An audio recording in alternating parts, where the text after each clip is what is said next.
യുദ്ധം 5-ാം ദിവസവും നീളുന്നതോടുകൂടി എങ്ങനെയെങ്കിലും അത് അവസാനിപ്പിക്കണമെന്നുള്ള അനുരഞ്ജന ചർച്ചകളും മുറക്കി നടക്കുന്നുണ്ട്. എന്നാൽ യുദ്ധം അവസാനിപ്പിക്കാൻ യാതൊരുവിധ കുറുക്കു വഴിയുമില്ലെന്നും ഒരേ ഒരു വഴി ഖമേനിയെ കൊല്ലുന്നത് മാത്രമാണ് എന്നുമാണ് നെതന്യാഹു ഇപ്പോൾ പറയുന്നത്. അതിൽ നിന്നും പിന്നോട്ടില്ല എന്ന് തന്നെയാണ് അദ്ദേഹം ഊന്നി പറയുന്നത്. അതേസമയം ഖമേനിയെ വകവരുത്തുന്നതിനോട് അമേരിക്കയ്ക്കൊട്ട് താല്പര്യമില്ലതാനും. ഇക്കാര്യം അമേരിക്ക ഇസ്രയേലിനെ അറിയിക്കുകയും ചെയ്തുവെങ്കിലും അതിനുശേഷവും ഖമേനിയെ വകവരുത്തുമെന്ന നിലപാടിൽ തന്നെയാണ് ഇസ്രയേൽ പ്രധാനമന്ത്രി ബെഞ്ചമിൻ നെതന്യാഹു ഉറച്ചു നിൽക്കുന്നത്. സൈനിക തലവന്മാരെ കൊന്ന ഇസ്രയേൽ സേനയെ പേടിച്ച് ഇറാൻ വലിയ കരുതലുകളാണ് ഇപ്പോൾ എടുക്കുന്നത്. അതോടുകൂടി ഇറാനിലെ സാഹചര്യം വൻ പ്രതിസന്ധിയിലേക്കാണ് പോയിക്കൊണ്ടിരിക്കുന്നതും.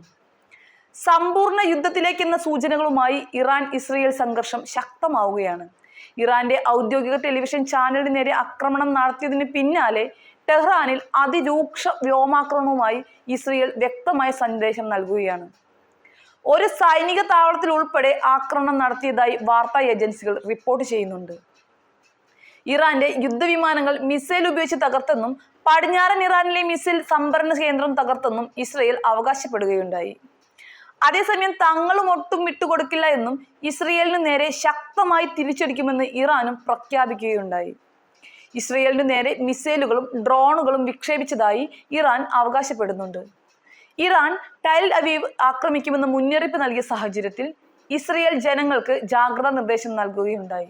ഇതിനിടയിലാണ് ഇറാന്റെ പരമോന്നത നേതാവ് ആയത്തുള്ള ഖമേനിയെ ഇല്ലാതാക്കിയാൽ സംഘർഷം അവസാനിപ്പിക്കുമെന്ന് നെതന്യാഹു പറഞ്ഞത്. ഇസ്രയേലിനെ US സഹായിക്കുന്നുണ്ടെന്നും നെതന്യാഹു പറയുകയുണ്ടായി. ഇസ്രയേൽ ആക്രമണം അവസാനിപ്പിക്കാൻ US ഇടപെടാനാവുമെന്ന് ഇറാൻ വിദേശകാര്യമന്ത്രി പ്രതികരിക്കുകയും ചെയ്തു. അതേസമയം യുദ്ധത്തിൽ ഇറാൻ വിജയിക്കില്ലെന്നും ഏറെ വൈകാതെ ഇറാൻ ചർച്ചയ്ക്ക് തയ്യാറാകണമെന്നും US പ്രസിഡന്റ് ഡൊണാൾഡ് ട്രംപ് പറയുകയുണ്ടായി. എല്ലാവരും ടെഹ്റാൻ വിട്ടുപോകണമെന്ന് ട്രംപ് തന്റെ സമൂഹ മാധ്യമ പ്ലാറ്റ്ഫോമായ ട്രൂത്തിൽ കുറിച്ചിട്ടുണ്ട്. എന്നിട്ടും സംഘർഷം അവസാനിപ്പിക്കണമെന്ന G7 പ്രസ്താവനയിൽ ഒപ്പിടാൻ ട്രംപ് തയ്യാറായില്ല എന്നത് ശ്രദ്ധേയമാണ്. ഇറാനെതിരായ ഇസ്രയേലിന്റെ നിലവിലുള്ള സൈനിക നടപടികളെയും നെതന്യാഹു ന്യായീകരിക്കുകയുണ്ടായി.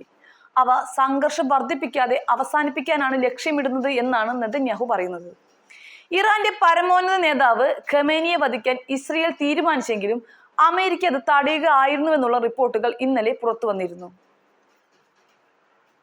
ഇറാൻകാർ അമേരിക്കക്കാരെ ആരെയും കൊന്നിട്ടില്ലല്ലോ, അവരത് ചെയ്യും വരെ രാഷ്ട്രീയ നേതൃത്വത്തെ ഉന്നം വെക്കുന്ന വിഷയം നാം സംസാരിക്കാൻ പോകുന്നില്ല എന്നാണ് ട്രംപ് നിലപാടെടുത്തത്.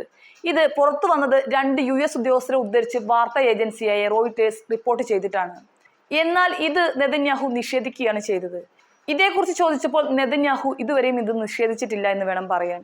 ഇത് സംഘർഷം വർദ്ധിപ്പിക്കില്ലെന്നും സംഘർഷം അവസാനിപ്പിക്കുമെന്നാണ് അദ്ദേഹം പറഞ്ഞത്. ഇറാൻ ദീർഘകാലമായി ഈ മേഖലയിൽ അസ്ഥിരപ്പെടുത്തുന്ന ഒരു ശക്തിയാണെന്ന് അദ്ദേഹം ആവർത്തിക്കുകയുണ്ടായി.